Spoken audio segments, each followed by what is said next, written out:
Please, this year, stop obsessing over reaching 10,000 steps every single day. My friend, this seems to be on so many people's New Year's resolutions this year, and honestly for the last couple years, and every year it's there, and then by like the middle of February, middle of January even, nobody gives a care about it anymore. It's a common recommendations from doctors, but it's not necessarily a practical goal for much of the population to be able to reach. There's this notion put out there that if you reach 10,000 steps a day, that you're automatically going to be healthy and fit. Every year about this time of year, we start to see all the marketing posters pop up with the bikini model or the before and after model claiming, I walked 10,000 steps and this is how I got in shape and that's all you need to do too. And I think we can all probably agree that they did something more than that. So let's investigate how practical this trend actually is. Let's start by looking at those at the beginning of their fitness journey, because I think a lot of people, especially this time of year, they're either starting their fitness journey or they're restarting it. According to the Mayo Clinic's website, the average American walks between 3,000 and 4,000 steps a day, and according to Livestrong, this is between 4,000 and 5,000. You be the judge of these sources, but I think we can all agree someone who is beginning their journey is likely to be at the low end of people who take steps per day. And these averages are supposedly include those who are physically fit and physically active on a daily basis. Let's say that fitness beginner, will give them the benefit of the doubt and say that they're at the low end of that average, that 3,000 steps per day. Let's start with just a teeny little bit of math. I'll keep it simple, I promise. Walking 10,000 steps is about 5 to 6 miles, depending on your stride length. And the average person can comfortably walk between 3 and 4 miles per hour. That's at a pace of 15 to 20 minutes per mile. If you go much faster than that, you end up at this half walk, half jog, weird skipping kind of situation that's just awkward and people can't maintain that pace. Say they're gonna walk at a 15-minute mile pace, which is quite a brisk walk, especially for a beginner. They're going to do 4 miles in 1 hour. That'd be roughly 8,000 steps. So it's going to take them more than an hour to get to 10,000 steps. So maybe it's an hour of working out and then the other 2,000 steps come from their daily life. But how practical is that really for someone who is starting out? Let's say they find an hour in their day, maybe all at once, maybe split up throughout the day. They get a gym membership and they walk for half an hour in the morning and then they go on a half-hour walk at lunch. This gets them somewhere between 6,500 and 8,000 steps, in addition to the 3,000 that they're already taking. But this is more than tripling their average daily step total in a matter of days, and we want them to do it every single day.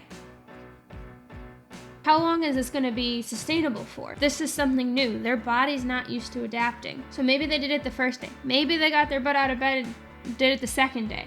This is a drastic enough change without time to adapt to this new training stimulus.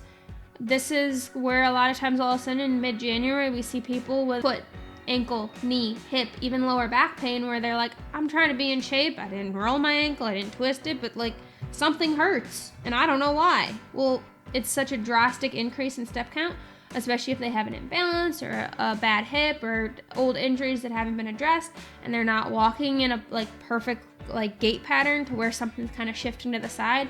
We see these little injuries show up and they get really discouraged really fast, or the doctor recommends, stay off your feet for a few days and see if it gets better.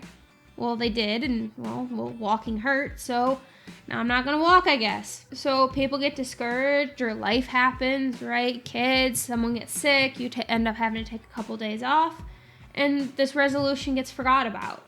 Instead, creating a progression and working up to being able to walk 10,000 steps over time, maybe at the end of 6 months, at the end of the year, and having these smaller micro goals along the way, maybe starting out with 5,000 steps 3 times a week. So if you miss a day and you have time to recover in between steps, you don't get discouraged quite as quickly, and it's a more attainable goal. So the video linked at the end is going to talk more about creating SMART goals, so click that when we get there. For those with experience consistently getting to 10,000 steps a day, we'll call these our experienced steppers. They have a tendency to get discouraged when they're not seeing the results that they wanted to. they're hitting that goal, the other results that are marketed that will come along with it aren't necessarily happening. They tend to get really discouraged and also tend to fall off this goal. It's really important to understand that the body adapts to whatever training stimulus you give it. You walk 10,000 steps, it gets really used to doing that and it knows how to do that. You get used to deadlifting 300 pounds, your body knows how to do that, that becomes easy and you can do more weight easier, right? So it doesn't matter what you're training for. As you're training for it, it becomes easier and easier. So same thing happens with stepping. We'll actually see people who initially have good results with 10,000 steps, but they've done it, and now, their blood pressure is still high, or maybe it went up a little bit, or their heart rate, it came down, but now it went up a little bit more. And they're like, I'm trying to be healthy, I'm getting these steps in, and it's just not working. So that, again, it's really easy to get discouraged there. And part of what needs to happen is something called progressive overload. It might be the same level of effort, but the exercise or the training stimulus is a little bit more difficult.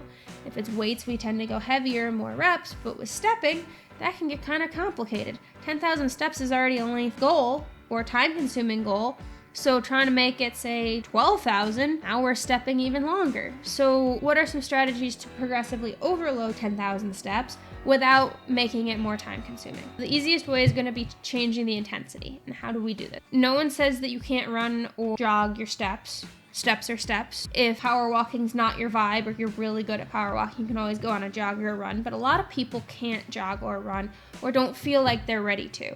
So one of the things that we can do is walk at an incline. Instead of just hopping on that treadmill and going for 10,000 steps at 4 miles an hour, maybe we go 4 miles an hour, but at a 2% incline. And then we can work up over time, 3%, 4%, up to maybe 10 or 12% incline. That over time, there's quite a ways to go to be able to progressively make this exercise more difficult again. Another way is to add a weight vest or a backpack or a rucksack. If we add weight, sometimes people have even lost weight while stepping to where their body is carrying around less weight, so it's easier to step, is we need to add that weight back on to make it more difficult again.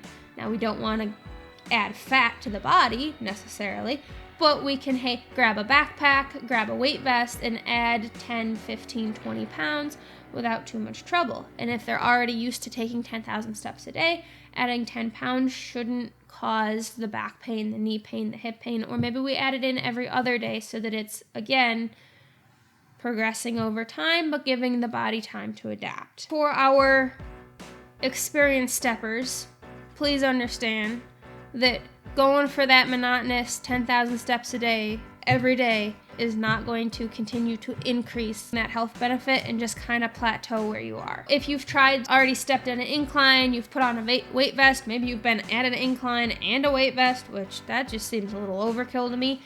But I imagine some people probably have done that. That it might be time to explore other types of cardiovascular training. Here lies another reason I really do not like the 10,000 steps goal, is because there's a lot of other very valid ways to exercise your cardiovascular system without actually stepping. You can get the same cardiovascular benefits from an elliptical, a rower, a bike, swimming. Swimming is really good for your cardiovascular health. Even joining a aerobics class, a dance class. But a lot of times the fitness bands, and they're better now than they once were, but they don't pick up on your movement as step because it's not a regular walking pattern. Sometimes it's a much more cyclic, low impact movement like a rower or a bicycle. They're not going to pick up that pattern. Swimming is on your arms, so that's a whole nother, you're not even having any impact on your leg. The irregular step patterns of, say, an aerobics class where you're stepping side to side, sometimes the counters don't pick up on those because it's not a normal walking pattern. They're tuned in oftentimes very specifically for that stride pattern. With these, it might be time to get away from, 10,000 steps, but looking at, I'm going to exercise for a certain time duration. So instead of trying to look for that step count, start looking for a time duration, the amount of time that you're exercising for, or if you have a step counter on, it probably has got a heart rate tracker, so maybe you're trying to keep your heart rate elevated for a certain amount of time. And if it was your doctor that said, hey, you need to take 10,000 steps a day to be in shape, maybe it's time to start trying to look at exercise as a way to make yourself feel better rather than to get the doctor off your back. So obviously don't go against your doctor's wishes, but try to think about how you're looking at exercise. And if you find a way to make it be about you and not about the doctor, it's a really good chance you're going to find it a lot more inviting to come exercise. Click the link hovering here to find out more about informed goal setting. Please hit that like and subscribe button below. It doesn't cost you a thing, and it helps me spread this information with more people just like you. Thanks for watching, and have a great day.